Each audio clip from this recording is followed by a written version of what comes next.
Bonjour, je me nomme donc Jean-Pierre Sedon, je suis chef patron à l'Abbaye des Saveurs dans le parc Éana à Gruchel-Vallas.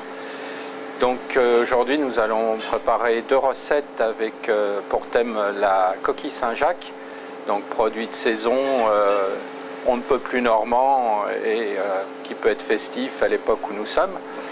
Donc il y en a une qui sera, je pense, originale, très festive, avec un mélange plein de saveurs, de foie gras, de truffes, si bien sûr le budget le permet, et présentée, je pense, d'une façon assez originale. Et une seconde, un peu plus classique, qui va nous emmener, je dirais, ailleurs, avec les produits d'ici. Donc on va proposer deux recettes bien distinctes et différentes l'une de l'autre. Alors donc, nous allons préparer la première recette de nos Saint-Jacques avec donc le thème de la marmite de Saint-Jacques, mais présentée d'une façon différente qu'on peut avoir l'habitude de le voir. C'est-à-dire que je vais la préparer, la cuire et la proposer au client servi dans un petit bocal au lieu de le servir dans une assiette. Donc là on aura toutes les saveurs en débouchant ce bocal devant nos convives. Donc bien sûr noix de Saint-Jacques ont été décoquillées, parées et lavées par votre poissonnier ou par vous-même. Donc ne pas oublier de ôter le petit nerf qu'il y a sur côté, qui est très désagréable quand on veut les manger. Bien parer le corail. Alors là, au contraire de certaines de mes habitudes, je vais laisser le corail. Comme ça, nous aurons encore un jeu de couleurs beaucoup plus intéressant, sans mettre que la noix. Donc moi je considère, là je fais une recette pour une personne, donc il reste à vous après de multiplier selon le nombre de convives que vous avez. Donc bien parer votre noix et votre corail. Donc là je mets 3 noix par personne.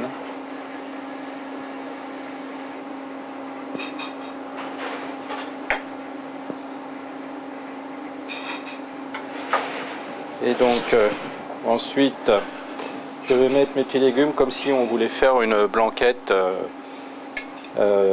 courante, surtout avec la volaille ou une viande blanche. Donc là j'ai un assortiment de légumes de saison, à savoir la carotte traditionnelle, la carotte orange, la carotte jaune dite la carotte du Doubs, 2 sortes de navets, le navet jaune et le navet classique qu'on a beaucoup plus l'habitude de voir sur nos marchés, mais on le trouve aussi sur nos marchés de chez nous. Donc un peu de foie gras, j'agrémente quelques champignons de Paris. Maintenant, rien ne vous empêche de choisir d'autres champignons.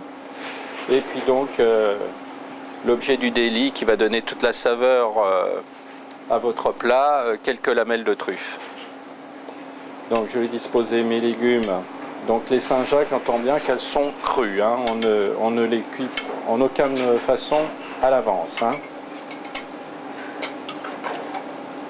ce qu'on peut faire, c'est mélanger un petit peu déjà les couleurs de légumes à la base.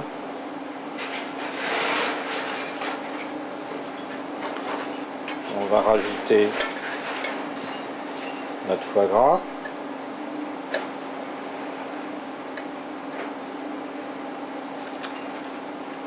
On va couper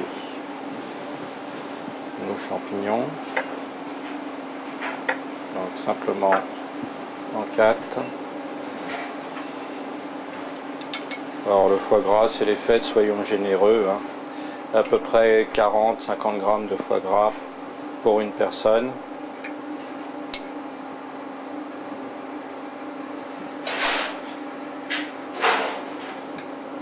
Donc ne pas avoir peur de tasser légèrement.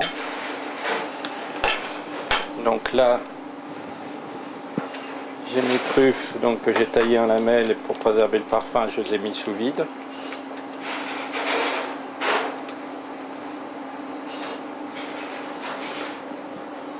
Et donc on va disposer nos lamelles de truffes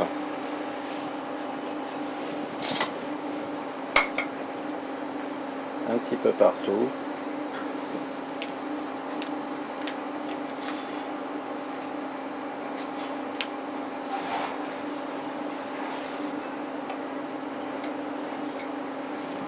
Voilà, comme ceci. Ensuite, un petit peu d'assaisonnement. Alors, poivre. Et là, je mets de la fleur de sel, non pas du sel fin. Et voilà. Alors là, je dirais la petite astuce, si vous voulez, le côté plaisant pour la ménagère, c'est que ceci peut être fait la veille. Au contraire, même avec la truffe, puisqu'on si on prend de la truffe fraîche ou même de la truffe semi-cuite, moi je vous conseille plutôt de le faire la veille.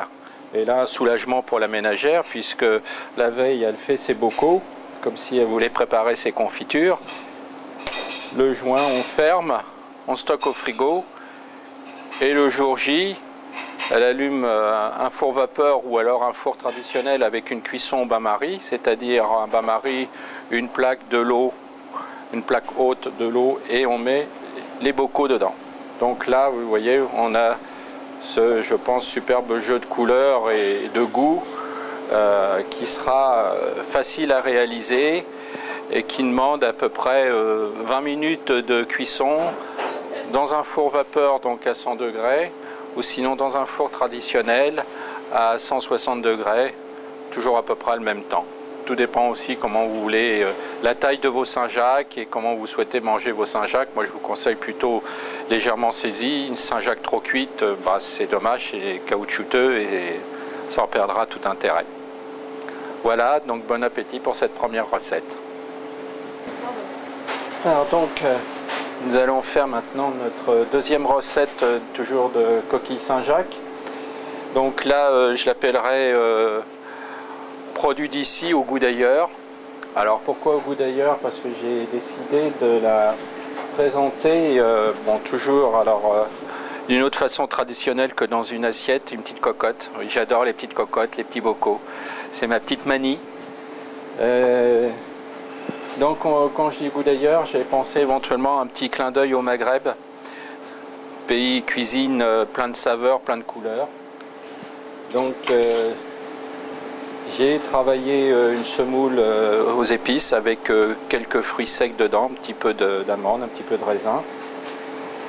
Alors on a été chercher quelques légumes du pays d'ailleurs, qui sont donc la fève, le pois chiche, toujours nos légumes pour faire un petit clin d'œil au pays de Caux, le navet, les carottes panachées, navet blanc, navet jaune. Et donc on va faire un petit assemblage de ces légumes d'ici et d'ailleurs avec quelques herbes fraîches, et j'ai choisi la coriandre fraîche. Donc nous allons prendre notre cocotte et on va tapisser le fond avec un peu de semoule. On va y disposer nos légumes qui ont été cuits au préalable.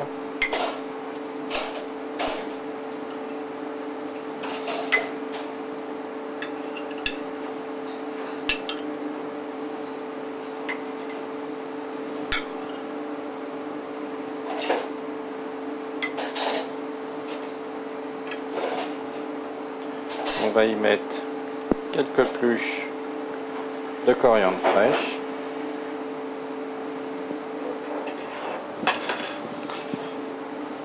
Donc voilà, donc ceci pourra être réchauffé au dernier moment dans un four à chaleur douce. Donc aucun souci pour la ménagère qui souvent stresse pour faire un petit peu de cuisine. Donc on reprend toujours nos noix de Saint-Jacques.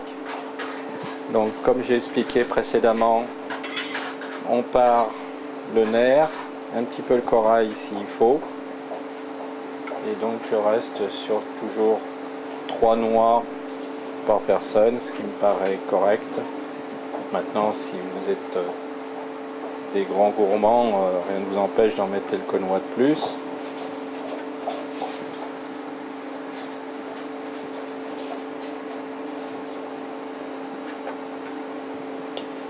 Donc la Saint-Jacques, surtout, la laver très légèrement sous l'eau froide, mais jamais, jamais dans de l'eau, dans du lait ou dans de la glace, sous peine qu'elle va se raffermir. Ça, c'est une erreur monumentale. Il ne faut jamais laisser la Saint-Jacques dans un liquide quel qu'il soit. La noix est un muscle, elle va se gorger du liquide et quand vous allez la poêler, malheureusement, ça va être une catastrophe. Donc la Saint-Jacques, toujours laver correctement, mais ne jamais la laisser dans un liquide quel qu'il soit. Donc là, au contraire de tout à l'heure, on va saisir nos noix de Saint-Jacques pour pouvoir les rajouter dans notre cocotte et éventuellement l'agrémenter de 2 petites sauces au goût d'ailleurs également. Donc notre poêle est très chaude, on va donc saisir nos noix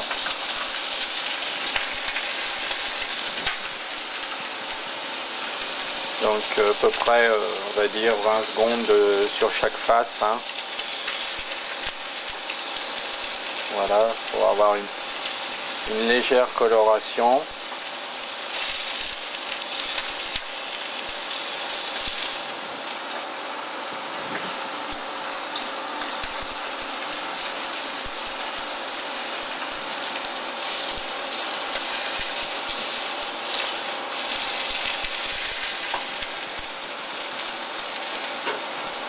Donc, voilà, 3 plus.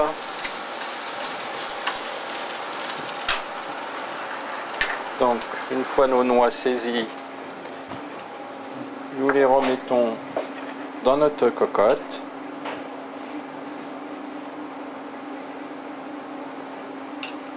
Donc, vous les disposez harmonieusement. Là, on assaisonne de poivre très légèrement. Toujours de la fleur de sel autant que possible. Toute bonne ménagère doit avoir sa fleur de sel en cuisine. On remet donc notre couvercle et on passe au four, un four statique à peu près à 180 degrés pendant 6-8 minutes selon les fours. Un four aucun four n'est pareil, de manière à pouvoir réchauffer l'ensemble. Ça peut être très agréable, très sympathique de servir chaque convive avec sa petite cocotte. Naturellement, faites très attention, pensez-y, prenez un torchon, c'est une cocotte qui sort du four, ôtez le couvercle. Donc vous pouvez le présenter, votre cocotte, avec le couvercle légèrement de biais. Et je propose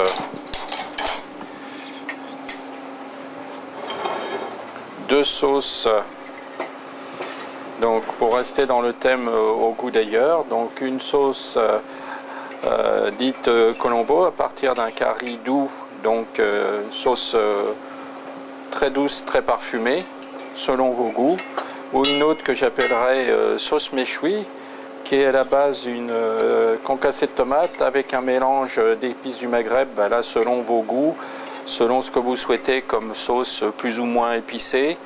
Je dirais, faites plutôt une sauce, je dirais, un peu corsée et plein de saveurs, pas trop épicée, vous risquez de casser le goût de vos légumes et de vos noix de Saint-Jacques, qui sont quand même des produits délicats. Et après, soit vous mettez votre sauce directement dans la cocotte, ou vous laissez la sauce en saucière au goût et au choix de chacun. Je vous souhaite un bon appétit.